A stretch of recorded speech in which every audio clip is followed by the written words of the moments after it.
Hi, my name is Wong Kwong Beck, and I'm a medical student from Monash University. And this video is to share with you some knowledge about dengue fever.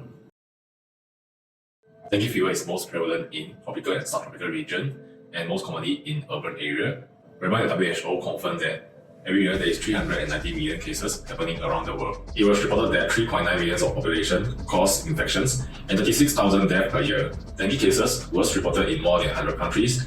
This endemic has causes a serious effect in countries such as America, Southeast Asia, and Western Pacific. Most seriously affected country reported being Asia, which contribute up to 70% of the cases. In Malaysia, the Ministry of Health have concluded around 19,000 cases as per February of 2023. The most affected states in Malaysia includes Putrajaya, Kuala Lumpur, and Selangor. These are the most resided states in Malaysia as well.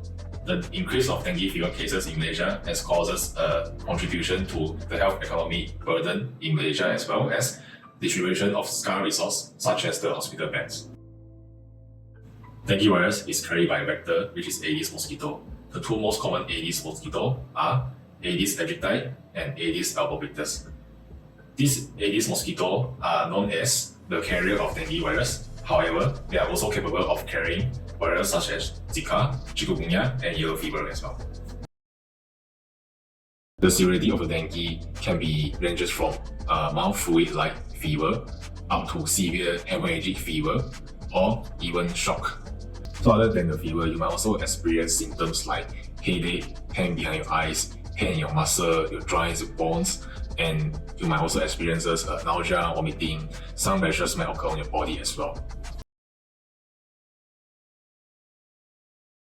People who have severe dengue would experience a much more worse spectrum of symptoms, including unbearable abdominal pain and also difficulty in breathing, persistent vomiting, bleeding underneath the skin, the gums, the nostril, and they will find blood in their urine, stool, or even vomit. In circumstances where people were infected with dengue for the second time, severe dengue can happen and it could be very life-threatening. Because of our body inflammatory response, the inflammatory molecules that release in the blood vessel can cause the blood vessel to become leaky. At the time, plasma and platelets can leak out of the blood vessel. These two are the one that helps our blood to clot. So losing those two, our body can cause us internal bleeding, as well as leading to organ failure and also shock as well, and ultimately result in death. There are several factors found to increase the risk of we having dengue fever, which are the geographical factors and also the living environment. People who plan to travel or living in dengue hot zone, including Sub-Saharan Africa, the South America, Southeast Asia, and also Indonesia. These hot zones would increases the risk of being bitten by Aedes mosquito, as well as environment factor, which is leaving empty container around your houses that can contain water, because those water are usually where the mosquito will breed in. People who need to pay extra care to this kind of prevention is people who have weakened immunity, or those people who had dengue infection previously.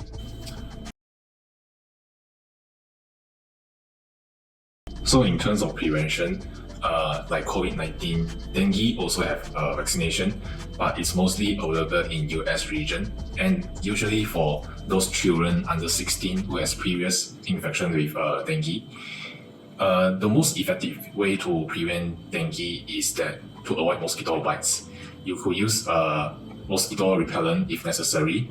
You can also install mosquito nets when you're sleeping to avoid mosquito bite at night, and also install fine mesh around the windows and the doors to prevent mosquito to fly in your houses. Other than that, you could also avoid doing activity during the mosquito active time, which is 5:30 to 8:30 morning and evening. Other than that, you could also try to wear long pants, long shirts when you are doing outdoor activities. In addition, I want to enhance that every household shall be responsible to eliminate mosquito breeding grounds by checking their household surroundings. Fever itself is difficult to be diagnosed as dengue fever. Therefore, the medical practitioner will advise to do some blood tests in order to detect the antigen or antibody produced by the dengue virus. Usually, there will be two types of diagnostic tests. which is rapid diagnostic test, including detection of your antigen and antibody produced by the dengue virus. And the other approach is PCR, which amplifies the virus in your blood to really identify the virus itself. Okay, so the antigen will be NS1, which is a viral protein byproduct of your dengue virus. The antibodies will be including your immunoglobulin, IgG, and IgM. If you want to detect dengue, NS1 might be the best shot. However, we still need to trace the antibodies because the antibodies tells us that is this the primary or secondary infection. For treatment itself, dengue is actually a self-limiting infections. Therefore, if you are having mild symptoms, you might be actually stay at home and indicated for bed rest, fluid intake, and also your doctors might provide you some paracetamol to help with the fever and also the body pains and aches. However, if you are experiencing the severe symptoms, which is like the abdominal pain and signs of organ failure, signs of shock, you might need to stay in the hospital because the doctors will need to monitor your vital signs more frequently in order to prevent life-threatening consequences. According to WHO, every year, half of our populations are facing the risk of infected with dengue fever. Therefore, I think everyone shall be responsible to take these preventive methods in order to bring down the risk of infected with dengue fever.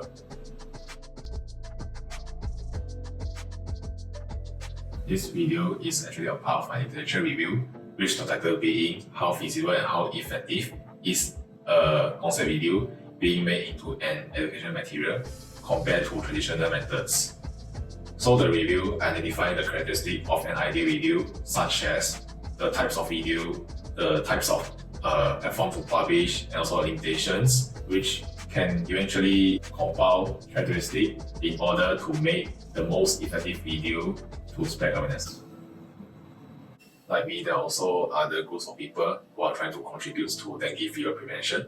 For example, an NGO groups trying to promote the publications of literature which are related to dengue fever prevention, and also local authorities that are trying to bring out the legislative measures. Therefore, I urge my audience to take the preventive measures mentioned by me just now in order to flatten the curve of dengue fever.